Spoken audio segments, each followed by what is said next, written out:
કચ્છ 1975 ભારત વર્ષનો સૌથી વિશાળ જિલ્લો કચ્છ. જમીન અને દરિયાઈ સરહદ વિસ્તાર કચ્છ. 5000 વર્ષની પૌરાણિક સંસ્કૃતિનો ધબકાર કચ્છ. એક એવો પ્રદેશ કે જ્યાં 5 પૈકી 3 વર્ષ દુષ્કાળ હોય. ખેડૂતોને પેટ પૂર્તિ માટે મજૂરી અને પશુપાલકોને સ્થળાંતર કરવું પડતું. સરકારશ્રી દ્વારા રાહત કાર્યો અને મહાજનો સખીદાતાઓ દ્વારા અન્ન ક્ષેત્રો, નિરણ કેન્દ્રો વગેરે આફતના આબમાં થીગડા મારવા સમાન હતું. માદરે વતન કચ્છને વેરાન અને નિર્જન થતાં કેમ અટકાવવું?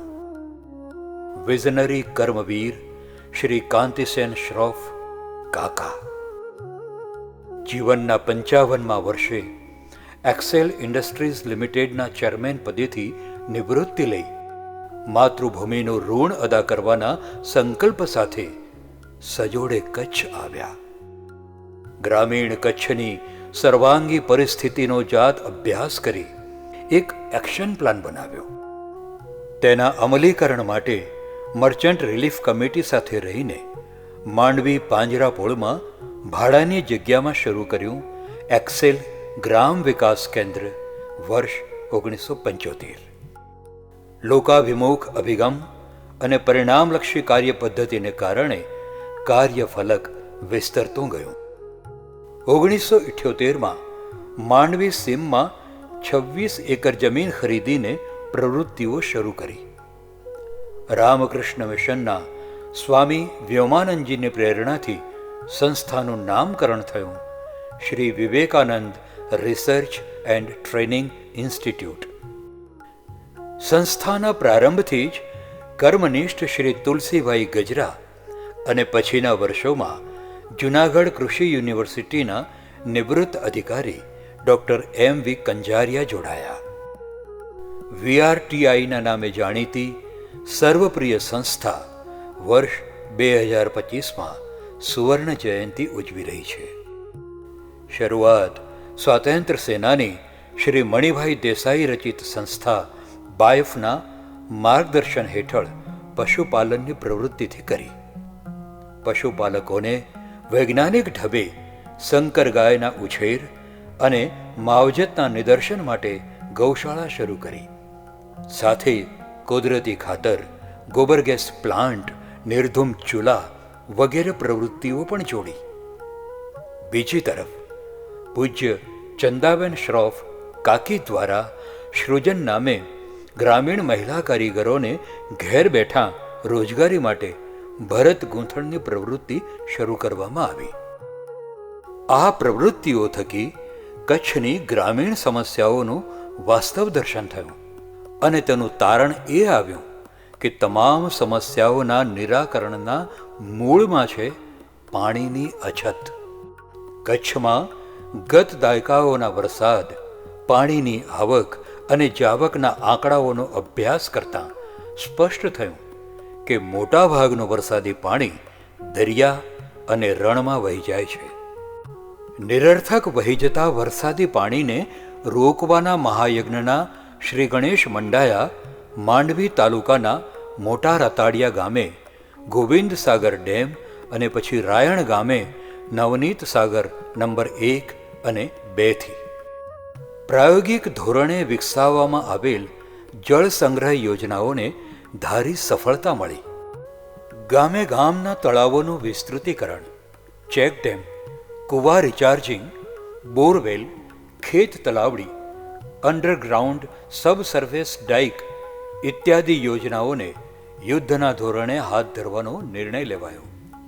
પણ એના માટે અનુભવ સિદ્ધ તજજ્ઞોની જરૂર પડે. પૂજ્ય કાકા સાથે હવે સર્વશ્રી સુમતિચંદ્ર મહેતા, ચંદ્રકાંત ગોગરી, અમરચંદભાઈ ગાલા, ડુંગરસિંહ ગાલા, શાંતિભાઈ મેકોની, પ્રેમજીભાઈ ગોગરી વગેરે પણ આ વિકાસ યાત્રામાં જોડાયા.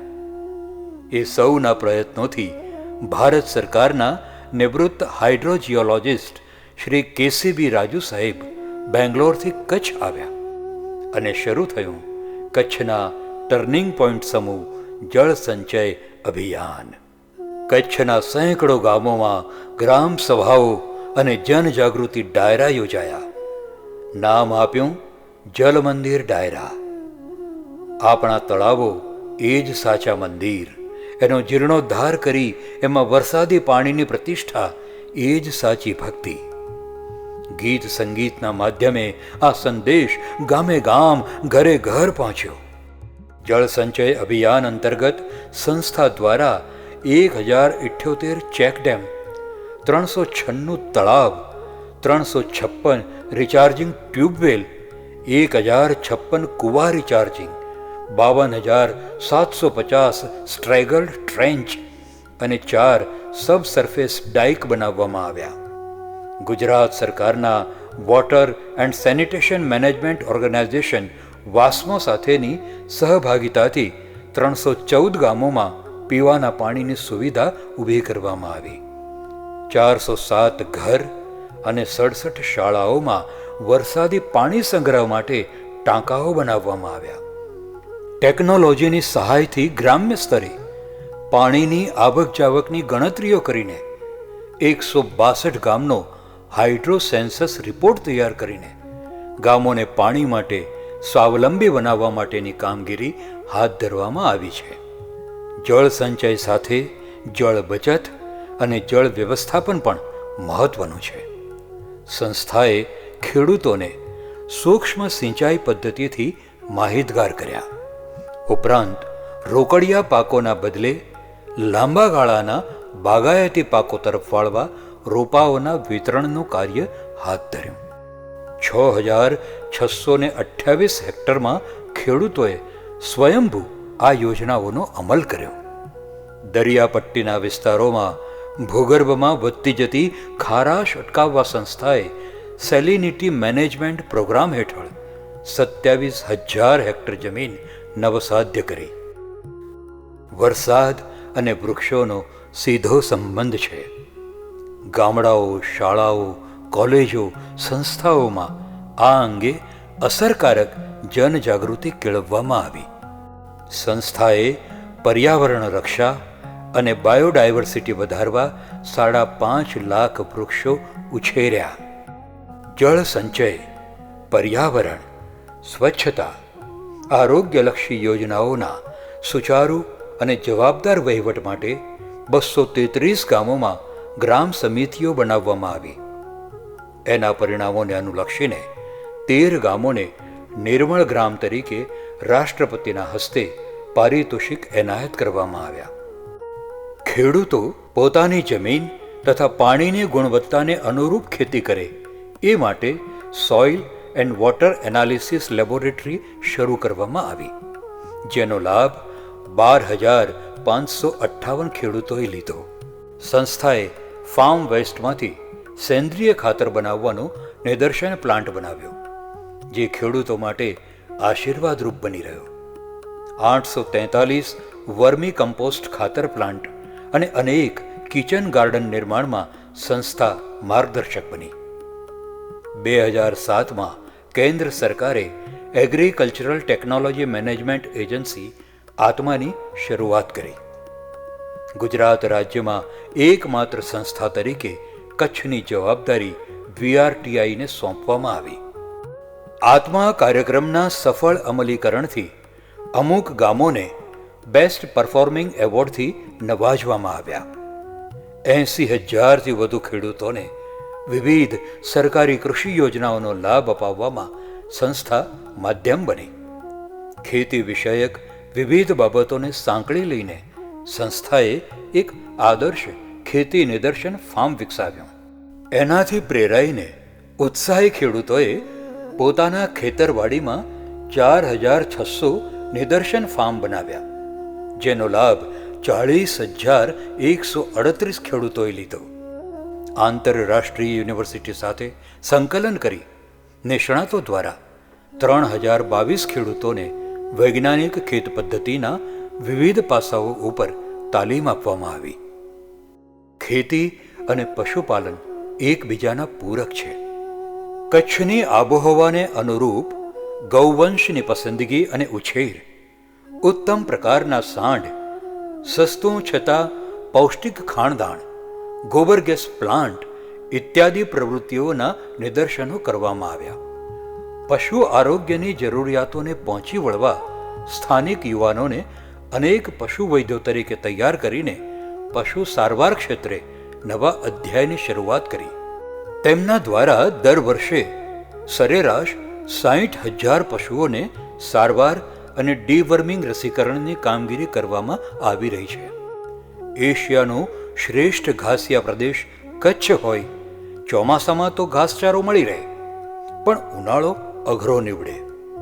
માલધારીઓને પોતાના પ્રાણપ્રિય પશુઓને બચાવવા ન છૂટકે સ્થળાંતર કરવું પડે. આના કાયમી ઉપાય તરીકે સંસ્થાએ 82 ઘાસ બેંકો શરૂ કરી. એટલું જ નહીં, પણ પોષક આહાર તરીકે નેપિયર ઘાસ, ઘાસચારા બીજ અને ચાફ કટરનું વિતરણ કરી ઘાસચારા ક્ષેત્રે નવો આશાવાદ જગાવ્યો. દૂધ વેચાણ અને વિતરણમાં સુગમતા માટે સંસ્થાએ ગ્રામીણ સમૂહો વચ્ચે ડેરીનું સફળ મોડેલ આપ્યું. VRTI માંડવીની સર્વાંગી ગ્રામ વિકાસની પ્રવૃત્તિઓથી પ્રેરાઈ ગામ નલિયાના આગેવાનોએ કચ્છના દુર્ગમ અને અલ્પ વિકસિત અબડાસા વિસ્તારમાં પણ પ્રવૃત્ત થવા વિનંતી કરી. નલિયાના દૂરંદેશી અગ્રણી શ્રી મામદ શેઠે 38 એકર ખેતીની જમીન ખરીદી સંસ્થાને ભેટ આપી. આમ 1989માં VRTI નલિયા કેન્દ્ર પણ કાર્યરત થયું. વાડી વિસ્તારના બાળકો પ્રાથમિક શિક્ષણથી વંચિત ન રહી જાય એ માટે 1993માં સરકારશ્રી દ્વારા માંડવી કેમ્પસમાં પ્રાથમિક શાળા શરૂ કરાવવાની સાથે સંસ્થાએ સ્વખર્ચે બાલ મંદિર શરૂ કર્યું. આની સફળતાને પગલે સંસ્થાએ અબડાસાના નલિયા કેમ્પસમાં પણ શાળા શરૂ કરી. વિવિધ ઉદ્યોગ ગૃહોના સહયોગથી CSR હેઠળ પણ કચ્છના ગ્રામીણ વિસ્તારોમાં શિક્ષણ સાથે આધુનિક સગવડો પૂરી પાડવાની કામગીરી હાથ ધરવામાં આવી છે. કચ્છ બહારથી આવતા કર્મચારીઓ અને શિક્ષકોની સરળતા માટે તથા મા બોલી કચ્છીના સંવર્ધન માટે કચ્છી સાહિત્ય કલા સંઘના સંયુક્ત ઉપક્રમે કચ્છી જાણ સુજાણ પરીક્ષાનો સીધો લાભ 44,822 પરીક્ષાર્થીઓએ લીધો. VRTIની સર્વાંગી ગ્રામ વિકાસની વિવિધલક્ષી પ્રવૃત્તિઓના પ્રચાર પ્રસાર, દસ્તાવેજીકરણ અને બૌદ્ધિક વિકાસ માટે 1995માં વિવેક ગ્રામ સામયિક શરૂ કરવામાં આવ્યું. કચ્છના નામી અનામી અનેક સાહિત્યકારોને પ્રકાશન ક્ષેત્રે પ્રોત્સાહન, પીઠબળ અને પ્લેટફોર્મ મળ્યું. ગુજરાતી સાહિત્ય પરિષદ, ઇતિહાસ પરિષદ, સાહિત્ય અકાદમી, કચ્છ યુનિવર્સિટી વગેરે સાથે જ્ઞાન સત્રો, પુસ્તક મેળાઓ, પ્રદર્શનો વગેરે વિવેક ગ્રામની સફળતાની સાખ પૂરે છે. આજ સુધીમાં વિવિધ વિષયના 230 પુસ્તકોનું પ્રકાશન થયું છે, જે ગુજરાતભરની શાળાઓ, કોલેજો, લાઇબ્રેરીઓ સુધી પહોંચે છે. કચ્છ એક કુદરતી આફતગ્રસ્ત વિસ્તાર છે, જેથી સંસ્થા દ્વારા કુદરતી આપત્તિઓના સમયે પણ તત્કાલ રાહત અને પુનર્વસન કાર્યો હાથ ધરાતા રહ્યા છે. અબડાસા તાલુકામાં મલેરિયાનો રોગચાળો ફાટી નીકળતા સંસ્થા દ્વારા 36,000થી વધુ દર્દીઓને યુદ્ધના ધોરણે યોગ્ય સારવાર આપવામાં આવી. અસરગ્રસ્તો માટે 128 ભૂંગાનું નિર્માણ કરવામાં આવ્યું. 215 મકાન રિપેરિંગ, 650 નવા મકાનોનું બાંધકામ, ફરતા પશુ દવાખાનાની શરૂઆત વગેરે કામો પણ હાથ ધરાયા. 25,000થી વધુ ઘેટાઓને કૃમિનાશક દવા પીવડાવવાનું કાર્ય થયું. 1998 અને 1999માં આવેલા બે વાવાઝોડાઓએ કૃષિ પાકો અને ફળાઉ ઝાડોને મોટું નુકસાન કર્યું હતું. આવા સમયે 2,400 જેટલા પડી ગયેલા ફળાઉ ઝાડો પુનર્જીવિત કરવામાં આવ્યા. તદુપરાંત નુકસાન પામેલ ખારેકના પાકને પુનઃસ્થાપિત કરવા માટે ટિશ્યુ કલ્ચર દ્વારા સારી ગુણવત્તાના રોપા મળી રહે તે માટે મુન્દ્રા ખાતે ટિશ્યુ કલ્ચર લેબ ઊભી કરવામાં સંસ્થાએ મહત્વની ભૂમિકા ભજવી. ઈસવીસન 2001માં કચ્છમાં આવેલ ભયાનક ભૂકંપમાં સમગ્ર કચ્છને પારાવાર નુકસાન પહોંચ્યું. સંસ્થાએ રાહત સામગ્રીનું વિતરણ ઉપરાંત પીવાના પાણીની સુવિધા અને પુનર્નિર્માણની કામગીરી હાથ ધરી. અસરગ્રસ્તોને અસહ્ય ઠંડીથી બચાવવા તાત્કાલિક ધોરણે 28 ગામોમાં 2572 ટેન્ટનું વિતરણ કરવામાં આવ્યું. સમાંતરે 873 હંગામી આવાસો ઊભા કરાયા. અસરગ્રસ્ત 23 ગામોમાં કોમ્યુનિટી સેન્ટર પણ બાંધવામાં આવ્યા. ભૂકંપ સામે પણ ટકી શકે તેવા 78 મોડેલ હાઉસનું નિર્માણ કર્યું. 55 ગામોના 4241 મકાનોનું પુનર્નિર્માણ, 19 ગામોની પ્રાથમિક શાળાઓમાં 104 ક્લાસરૂમોનું બાંધકામ કરવામાં આવ્યું. ભૂકંપગ્રસ્ત અજરખપુર અને જામથડાના કારીગરોને 188 વર્કશેડ ઊભા કરી આપવામાં આવ્યા. કચ્છમાં હસ્તકલાનો વ્યાપ મોટો છે. વૈવિધ્યતા સભર ભરતકામ અંગે સૃજને મહિલા કારીગરોને ગુણવત્તા અને વેચાણ ક્ષેત્રે નવી દિશા આપી. માંડવી મુન્દ્રા વિસ્તારમાં બાટિક અને બ્લોક પ્રિન્ટિંગમાં વેલ્યુ એડિશન કરવા સંસ્થાએ વિવેકાનંદ ગ્રામોદ્યોગ સોસાયટી VGSની શરૂઆત કરી.